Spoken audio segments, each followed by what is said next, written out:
I'm making the first door knock of my congressional campaign. My name's Deja Foxx. I'm 25 years old, and I'm running for Congress in Southern Arizona, and we're here at my mom's house. I'm here with Fox for Arizona. I'm just checking to see if you're a registered voter in CD7. Oh, don't cry. Pretty cool. Some breaking news out of Capitol Hill as we have just learned that Arizona Democratic Congressman Raúl Grijalva has died. The question now turns to succession. Former state lawmaker Daniel Hernandez is officially running for Congress. Another candidate has entered the race. Grijalva's daughter announced that she's running for her father's seat.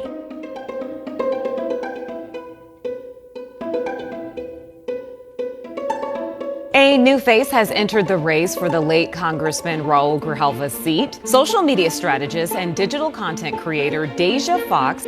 At 20 years old, the reproductive rights advocate was the youngest member of Kamala Harris's presidential campaign staff. More than 200 social media influencers were invited to attend the DNC. Deja Foxx was the first content creator to speak. It's a gag that they keep calling me an influencer in all the headlines. Well, absolutely, yes. I have a social following. I built that following because of viral moments around me getting arrested on Capitol Hill, protecting abortion access. Down!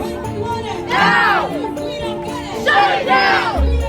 Shut it down! Bird dogging my senator at a town hall over Title X funding and birth control. I'm a young woman and you're a middle-aged man. I'm wondering why it's your right to take away my right to choose Planned Parenthood. But whatever. It's catchy, it's the moment, it's trendy. That's their job, I suppose. We are running to change the party. Daniel's got the money. He's gonna take the AIPAC money. I won't. Adelita's got the endorsements. Every elected is behind her, but that's the problem. We launched this campaign 24 hours ago. 500,000 of you have seen yourself in our story, what it means to be a young working class person standing up to say that we deserve more. Oh, my hand is shaky now. This seat hasn't been open for 22 years. That's basically my lifetime. I'm 25 years old now. If one of these other folks were to win, that they might hold it for another few decades. We need to be asking the question, why not me? If you're not asking that question, what are you doing?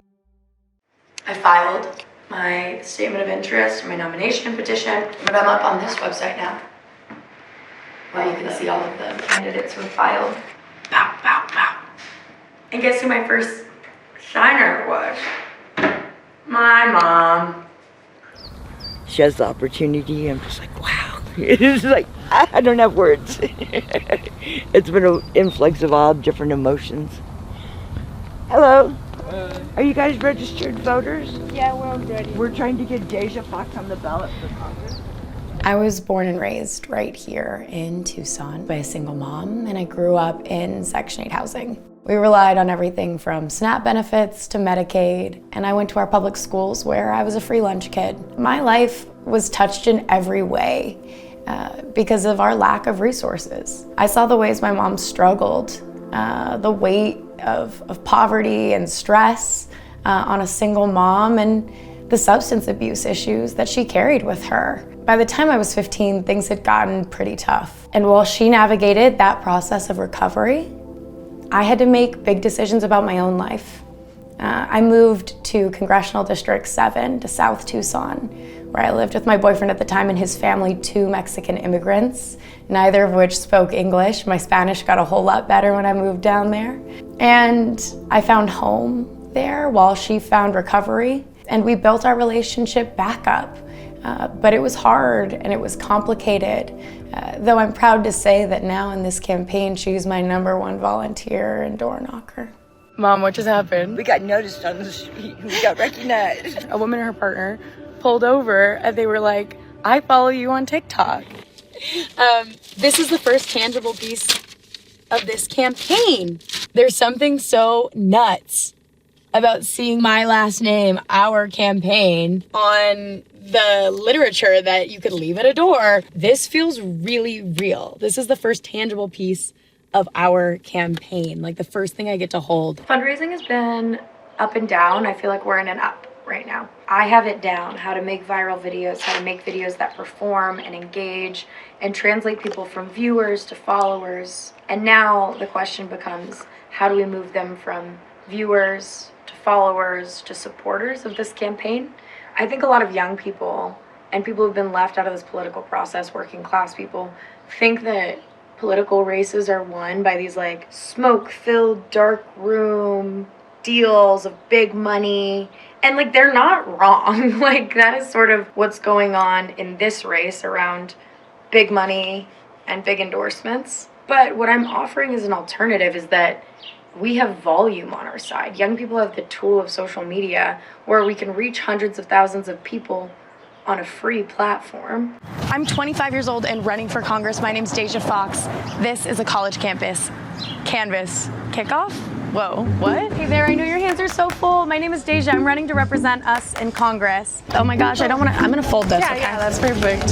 I've been doing this long enough to know. If someone's on their phone or they have headphones on, oftentimes couples are a lot less likely to stop. No, you're fine. Also, while you're here, my name's Deja. I'm running for Congress. I'm running to represent us in Congress. I'd be the youngest member, and our election's coming up fast in July. How old? 25. Wow, that's really young. That's the line, like the qualification age. Birthday to you.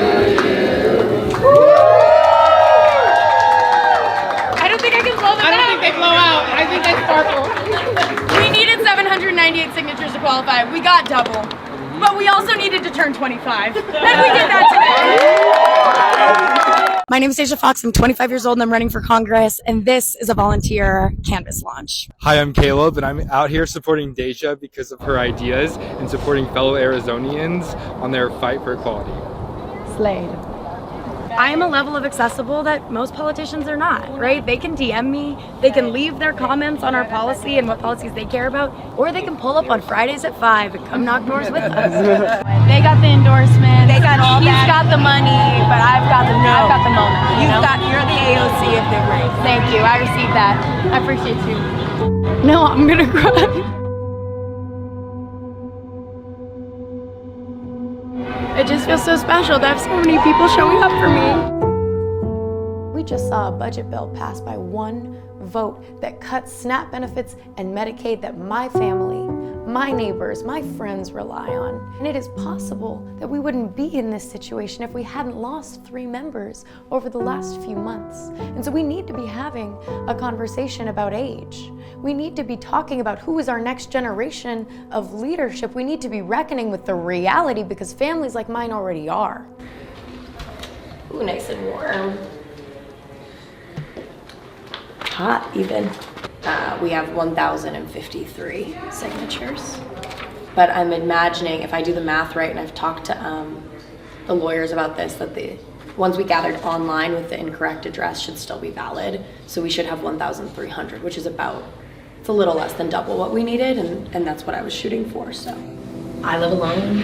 I have a large presence online and have received death threats and hate for the last decade, since I was 16 years old. And so, alone in my room without counsel, I used the PO box as the address, so as not to self-dox. And I got advice about a week in that those would be subject to challenge, likely. I quickly changed the address to my residential address, essentially self-doxing, and continued to gather over 1,000 new signatures in the course of a few days. I did what I thought was best for me, but it was not what was best for this campaign. It is different for someone like me, a young woman who has a public persona, a presence on the internet that goes beyond just our local community. That's enough to keep people like me out of the political process. But I recognize that now, in this moment, I have submitted these, they are in public record, and I have walked across that threshold, and there is never gonna be any going back for me on this. But that's the cost, I guess. It's literally a prerequisite, there's no other way to get around it, so. Unless I guess I was like loaded and had a bunch of homes that I could just use addresses for. But that's not the case. I live where I live. Today is 4/14/2025, which is the filing deadline. And so by today, we had to gather signatures from people in our district. The minimum was 798 to qualify. I submitted 1,300, and I'll go back and submit another 250 by tomorrow. I'll have an answer on if we qualified. This was our first really big hurdle. These nomination petitions, gathering signatures, is about proving that you are a serious candidate, which is something that someone like me, a young person, a young woman of color, is gonna have to prove time and time again, a first-time candidate, a working class person. But it was people powered, and we got across that finish line. And should there be a challenge, I invite it. Coming to DC has made it more clear to me why some of these endorsements have moved slower than I'd like to see. I sit here with two career politicians, and it's no secret that I don't look like the other folks on this stage or in Congress. And that's because I'm not.